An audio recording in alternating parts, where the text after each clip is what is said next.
हुसैन या हुसैन, हुसैन या हुसैन, हुसैन या हुसैन, हुसैन है। ये क्यों? इसलिए कि दुनिया की कोई कौम ऐसी नहीं गुजरी जिसके पास अपना परचम ना हो। तो परचम से सब वाकिफ हैं, इसलिए कि इसके नाम बहुत हैं, इसके फजाइल बहुत हैं, इसके लिए उसूल बड़े बने हुए हैं। कोई किसी के परचम की तौहीन नहीं कर सकता। इसके लिए कानून बने हुए हैं, इस कानून में इसका लहराना भी उसूल है, उसका रंग भी कानून है।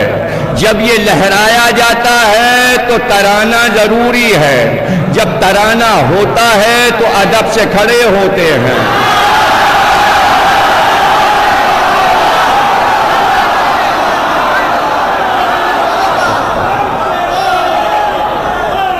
रंग नुमाइंदगी करता है कि भाई ये ऊपर जो है लाल गेरुआ नारंगी रंग है, फिर ये सफेद है और फिर ये सब्ज है। ये तीन कौमियतों को जाहिर करता है। इसमें अमन भी है, लाल और हरा भी है। लाल हुसैन का है, हरा हसन का है, सफेद अली का है।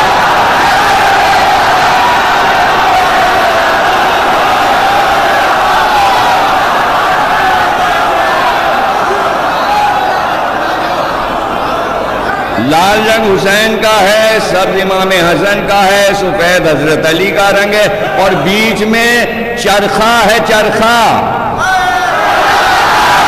चरखा सैयदा के जहे।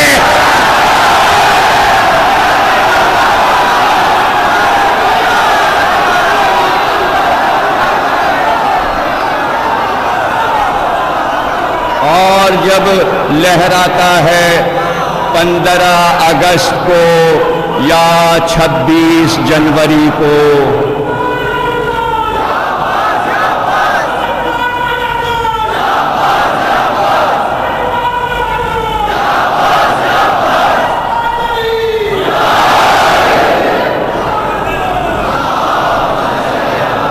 एक जज्बा अता करता है परचम का लहराना।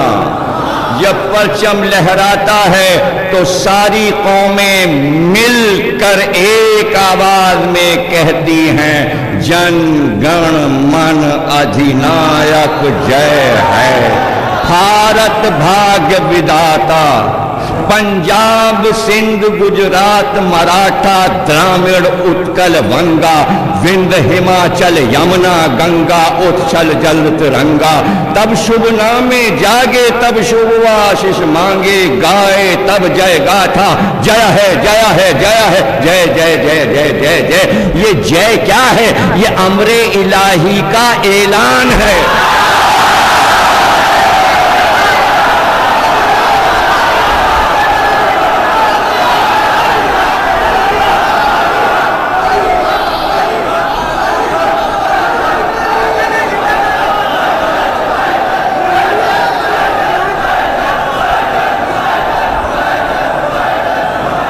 देखिए रविंद्रनाथ टैगोर ने टैगोर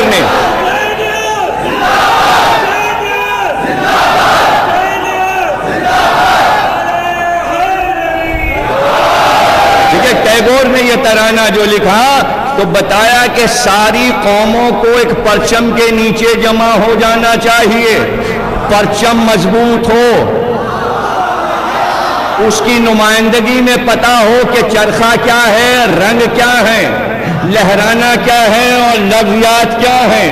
तो जब आपको मकसद पता होगा तो एक परचम के नीचे जमा होंगे। मकसद एक ही है, अमन। अमन के लिए पंजतन मुबाहिले में आए थे। जिस परचम में इन 5 का जिक्र आ जाए तो वहां अमन ही अमन होगा और अमन का पैगाम होगा।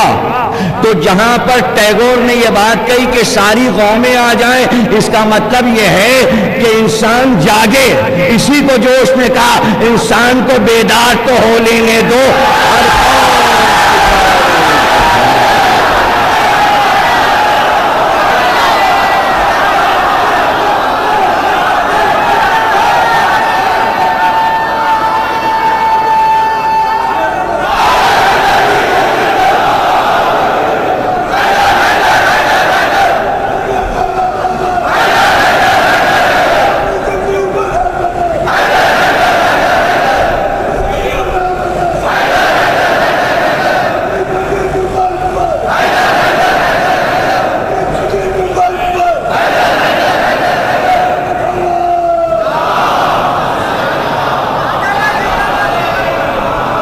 आलम